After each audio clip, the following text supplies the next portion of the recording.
Respected Chaturvedi Saab, Mr. V.K. Garg, Dr. Negi, Shri Vivek Patodkar, esteemed guests here, ladies and gentlemen. First of all, I'd like to thank the organizers for giving me an opportunity to share my views. This is the 6th conference on pipeline integrity management that Resonance is organizing. And year on year, I see the importance of pipelines and this particular event getting more and more important. The reason is very simple, that as we all know, pipelines are the most efficient way of transportation of fuels or any form of energy. And the need for energy is rising day by day. We are a populous country, population is growing, energy requirements are growing, our GDP is growing by 8-9%, and the energy requirements are also required to grow almost at the same pace. Even in the most developed countries, the ratio of energy requirement to GDP growth is 0.8 to 0.9. So imagine the amount of energy that would be required for the development of the nation going forward. And in this particular thing, oil and gas play a very important role. Dr. Garg gave us an overview of how the energy basket of the country is changing and needs to change anyway. But the importance of petroleum products, the importance of natural gas will continue to be there. Their growth rate may subside or come down, but the present forms of energy that are being used will, in my own belief, continue to be used for long periods of time. Of course, newer forms of energy, cleaner forms of energy like renewable energy and hydrogen, etc., will play a more important role going forward. But there also, as rightly put, since the means of transportation is either pipelines or transmission lines, I think pipelines will continue to grow. Need of pipelines will be there. And as the statistics given to us, that some $63 billion is what the government's projection is for investment in pipeline systems for 9,000-10,000 kilometers of new pipelines going forward.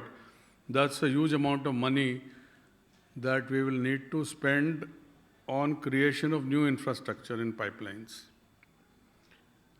Dr. Negi also gave us statistics about 25,000 kilometers of existing gas pipelines and 10,000 kilometers of new pipelines are going to be constructed, because we have to interlink the entire nation with a national grid, connecting all sources with all the demand centers. Also, proliferation of CGD networks and some 5-6 lakh kilometers of low pressure pipelines and MDP pipelines reaching right up to each household to deliver piped gas. All those are, work in progress. So need of pipelines, running of pipelines, operation of pipelines in the most efficient manner will continue to be there and will gain more and more importance, in my view, going forward. Because, as I said, it's a cost-optimal way of delivering energy. And in this whole scheme of things, the pipeline integrity management will continue to play a very important role. And increasingly, as the pipelines get older, some of our pipelines in, say, oil pipelines and gas pipelines are now 40-50 years old. So the operation and maintenance of those pipelines and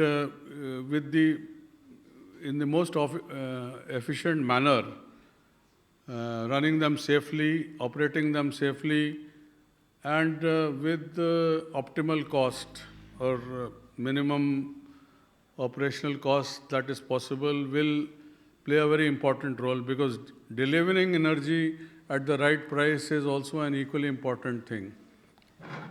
So, for a pipeline which is 30, 40 years old, merely checking the pipeline integrity through checking of, say, cracks or dents or monitoring of corrosion, etc., will not be enough. We will need an integrated management system to be in place to ensure reliability of the pipeline network over long periods of time. And the cost of capital is also going up. The availability of capital for existing fuels which are not too popular now, the financing of that will become more and more expensive going forward, because people are looking at renewables and better fuels like hydrogen or CBG, etc., etc. So availability of capital and cost of capital for creating new infrastructure is going to go up. And therefore, the running and operating costs will play a very important role going forward in the overall economics as you deliver efficiently the form of energy that is transported through pipelines.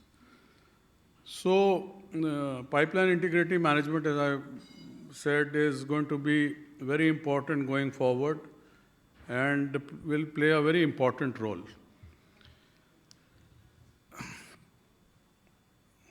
So what we will need to do is look at technology more closely in running and operating our pipelines, in maintenance of our pipelines, and in any other manner that cuts on costs or reduces costs and uses technology in a big way to ensure the reliability of the network, the reliability of the pipelines that are there, and to ensure safe delivery of energy, whatever energy is being transported. And if we are able to do that, then in a cost-effective manner, then obviously the bottom line, the profitability also will be ensured for the oil and gas companies going forward. So what is it that in the pipeline integrity management we will need to ensure going forward in a larger manner is the use of things like high-performance inspection systems, using data, whatever data we get, through running, operating pipelines and through maintenance, whatever data we are able to collect, use that data and do some data analytics to be predictive for future, as to what preventive measures we need to undertake or what we need to do ahead of time to ensure the integrity and reliability of the system. So data analytics will play a very important role going forward.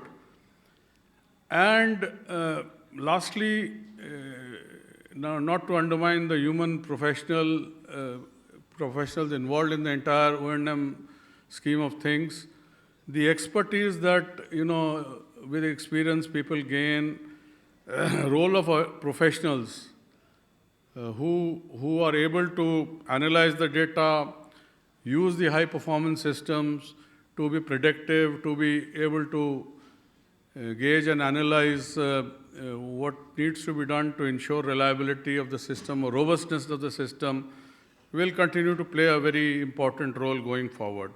So these are some of the things I thought will be required to have a very robust performance integrity management systems in place. And there are professionals available, there are companies available, I'm sure there are tools available which will enable all this to happen going forward. And I'm sure in the next few sessions we'll have some specialists who will tell us more about PIMS and how to efficiently run, operate, and maintain our pipeline systems, and to ensure robustness over long term. So thank you once again. Thank you.